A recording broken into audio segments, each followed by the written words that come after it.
The alarm on my phone went off at 8 a.m., and like clockwork, I was up and moving. It wasn't the usual groggy shuffle to make coffee and scroll through the news. No, this morning, I had a mission. By 9 a.m., I knew the bombshell I was about to drop would detonate, and I wanted to savor every second of the fallout.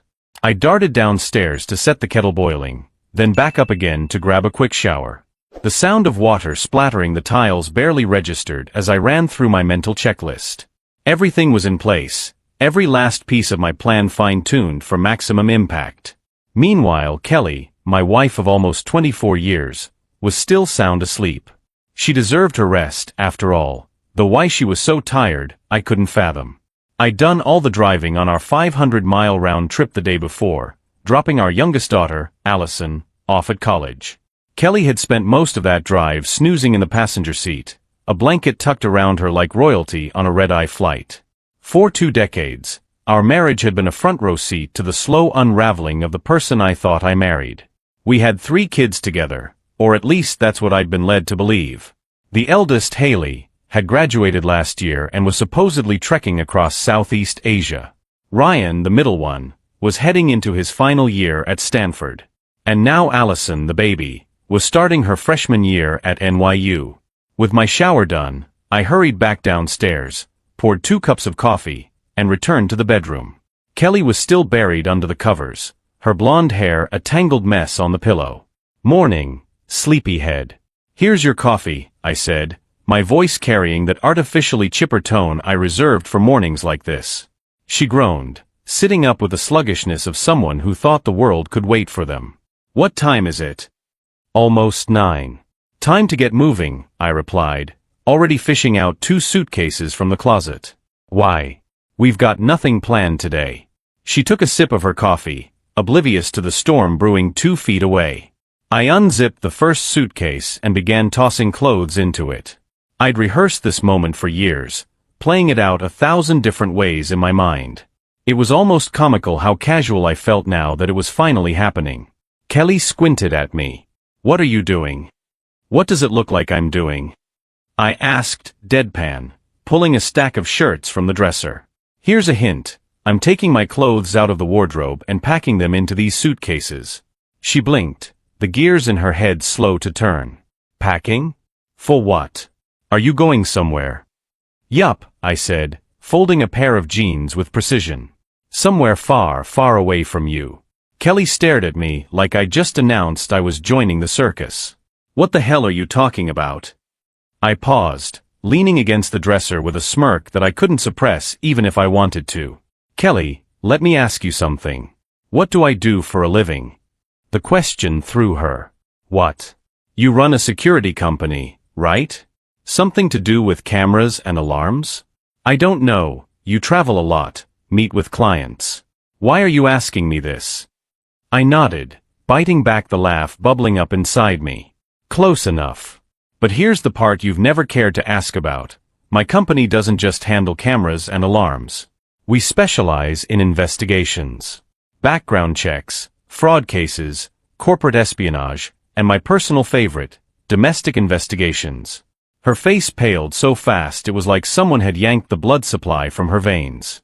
"What are you saying?" she whispered. I didn't answer right away. Instead, I walked over to the dresser, opened my laptop, and tapped the touchpad. The screen lit up with a still image, one I knew she'd recognize instantly. It was a picture of her, stark naked, on her knees. The man in the photo with her wasn't me. His anatomy, prominently displayed in the shot, left no room for doubt about what had been happening. Kelly's coffee cup slipped from her hand, spilling onto the comforter. She didn't even notice. "Goddamn it, Kelly," I said, feigning exasperation. "At least try not to ruin the bedding on your way out of my life." "What, how?" she stammered, her hands trembling as she pointed at the screen. "Where did you get that?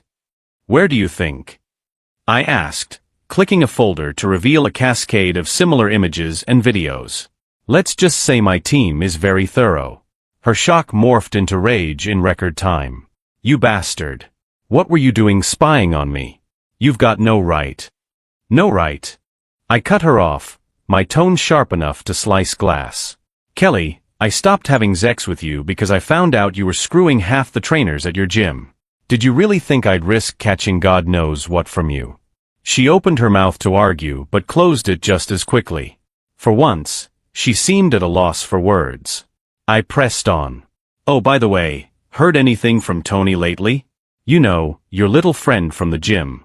Her silence was answer enough. Didn't think so, I said, grabbing my suitcase and slamming it shut. Last I heard, he checked himself into a clinic. Something about a positive HIV test. Kelly's face crumpled. If she wasn't sick before, she sure as hell looked it now. Kelly was pale, her jaw slack as she tried to process what I'd just told her. I could almost see the wheels in her brain grinding against each other, failing to click into place. You're lying, she finally muttered, her voice shaky. Tony doesn't have HIV. That's just impossible. Really? Because I've got medical records that say otherwise. Turns out, he's been carrying it for at least 2 years. So if I were you, I'd call up your doctor and book a blood test. You know, just to be safe. Kelly clutched the sheets like they were the only thing tethering her to reality. You're a bastard, she spat, tears welling up in her eyes. You knew all of this and didn't say anything? You let me. Let you what? I interrupted. Keep banging Tony and Greg like it was some kind of sweaty budget porno? Why would I stop you? You were so hellbent on destroying our marriage. I figured I'd let you finish the job. Her tears fell freely now, but they didn't stir an ounce of pity in me. I'd spent a lot of time swallowing my pride, hiding my disgust, pretending for the sake of our kids. Those tears were nothing compared to the gut-wrenching pain she'd put me through. You could have stopped me, she cried. If you'd said something, I would've stopped. I let out a bitter laugh. Kelly, you must have been cheating on me since the day we got married. Don't kid yourself. If I'd confronted you earlier, you'd have just run off with one of your boyfriends and left me holding the bag. The kids, the bills, the house, everything. No, I made the smart play. I waited a bit. I planned. And now? Now I get to walk away on my terms. You cold-hearted son of a bitch, she hissed, wiping her face with trembling hands. You mean to tell me you've been planning this the whole time? Just biding your time until what? Until the kids were gone. As it turned out, not our children, I said sharply. Let's get one thing straight, only Haley is mine. Ryan and Allison? Not so much. Her head snapped up. What are you talking about? Don't play dumb, Kelly. DNA is a beautiful thing. Ryan and Allison have 2 different fathers. Neither of them is me. Her mouth opened and closed like a fish out of water. That's not true, she whispered. You're lying. Oh, I'm lying? Let me guess. Are you going to tell me you never cheated? That Ryan and Allison are 100% mine. Go ahead, Kelly. Look me in the eye and say it. She couldn't. Her gaze darted around the room, landing on everything except me. That's what I thought, I said, pulling my second suitcase onto the bed. And just so we're clear, I didn't stop at paternity tests. I know exactly who their real fathers are. Hell, I've even sent them each a bill. Her breath hitched.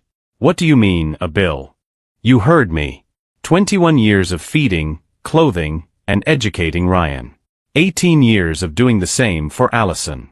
And let's not forget the private schools and college tuition. That all adds up. I'm asking for $300,000 from each of them. Call it a reimbursement. Her face twisted into a mix of shock and horror. You can't do that. You can't just sue them. Watch me, I said, zipping the suitcase closed. I've already filed. Should be an interesting day for them when those papers hit their desks. You're going to ruin their lives, she shrieked, her voice cracking. You're going to destroy their families. Don't you have a conscience? I let out a dry laugh, leaning against the dresser. A conscience? That's rich, coming from you. Where was your conscience when you let me think those kids were mine? Or when you fucked their fathers behind my back? Face it, Kelly, you and your boyfriends made your bed. Now you get to lie in it. She started sobbing again, but I was done. All time of pent-up anger and betrayal had finally found their outlet, and there was no way in hell I was going to let her guilt-trip me into feeling bad about it. As if on cue, her phone started ringing. She shot me a panicked look before picking it up. I didn't bother pretending not to listen. And like a good actress, she played this conversation for an Oscar. Hello? Yes, it's me. What? He's doing what? Her voice climbed an octave, trembling with disbelief. How much? $300,000. No, he can't do that. That's insane. I didn't know he knew.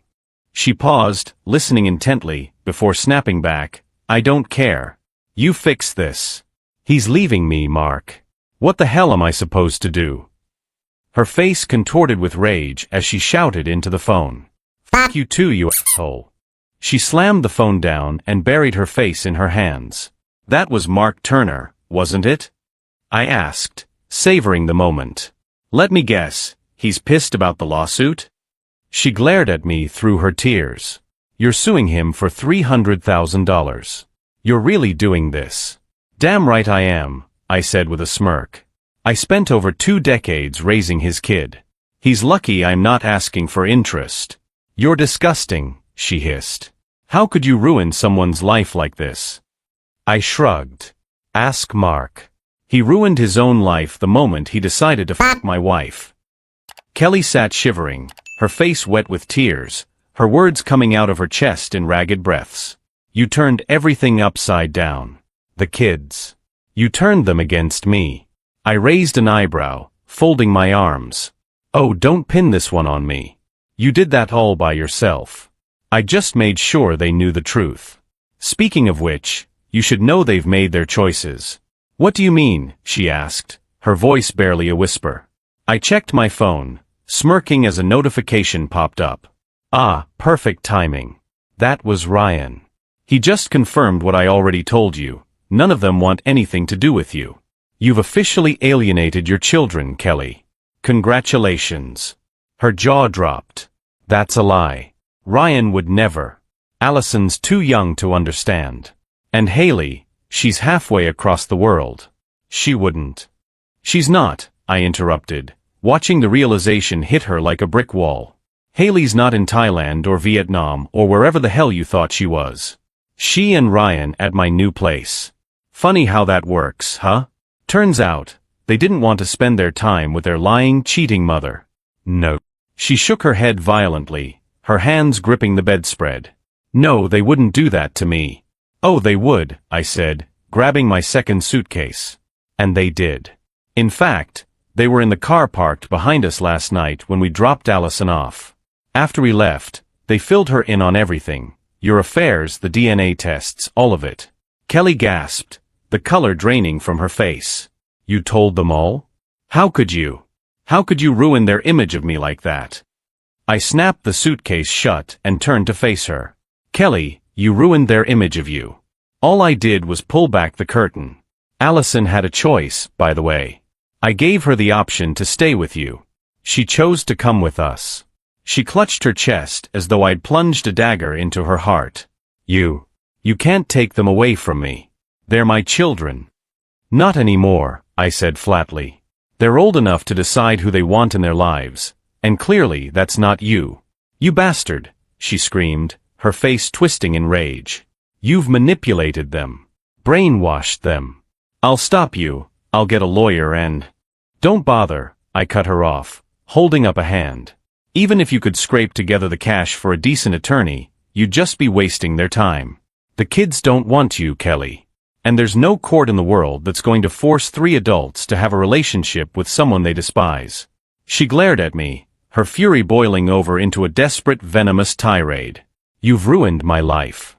You've taken everything from me, my family, my reputation. Oh, I'm not done, I said, my voice icy. Your boyfriends? Mark Turner and James Carter? Yeah, I made sure that their wives received copies of all the evidence of infidelity that was available.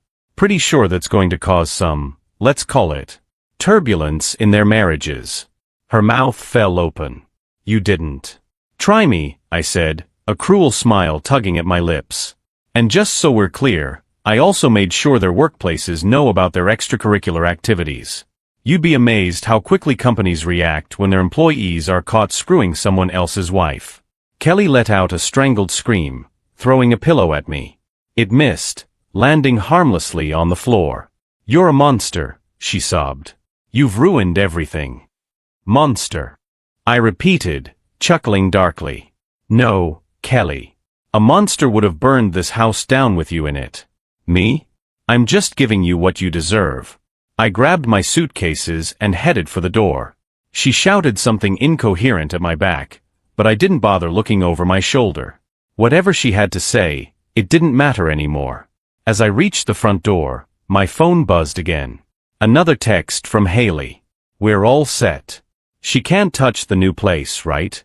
I typed back quickly. "Not a chance. Everything's locked down." Kelly might have thought she could claw her way back into my life, or worse, try to take what wasn't hers, but I'd made sure that wasn't an option. The house was still in my name for now, but the kids' inheritance, my company, and every other asset of value had been transferred to Haley weeks ago. She was sharp, sharper than I'd ever expected, and she knew how to keep it all safe. As I loaded my bags into the car, I took one last look at the house. It wasn't home anymore. In reality, it hadn't been for years.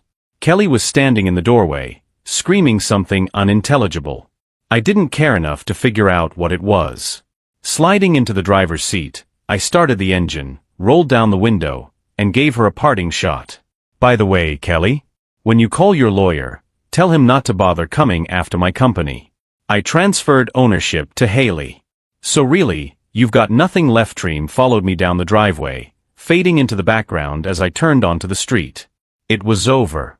Finally, mercifully, over. By the time I pulled into the driveway of my new house, Haley's house, I felt the tension in my chest start to ease. It was strange, almost surreal, how light I felt after finally cutting the dead weight of Kelly from my life. 24 years of lies and betrayal, gone in a single morning. The house was modest but modern, perched on a quiet cul-de-sac far from the chaos I just left behind. Inside, Haley and Ryan were sitting in the living room, laptops open, coffee mugs in hand.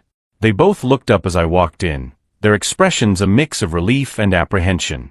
"Is it done?" Haley asked, her voice steady. I nodded, setting my suitcases by the door. "It's done. She knows everything." Ryan let out a low whistle. "How'd she take it?" I smirked, sinking into an armchair. "About as well as you'd expect.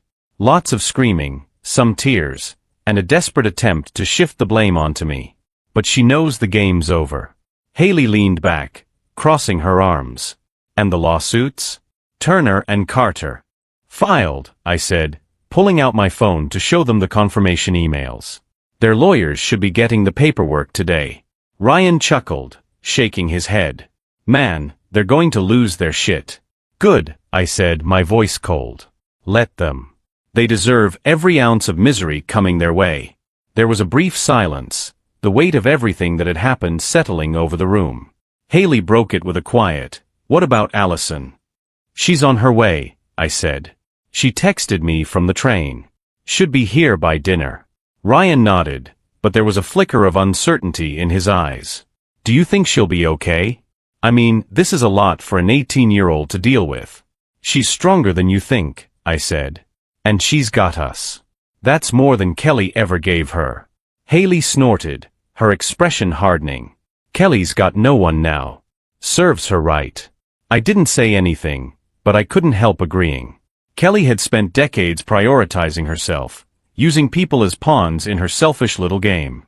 Now she was facing the consequences of her choices, and for once, I wasn't the one cleaning up the mess.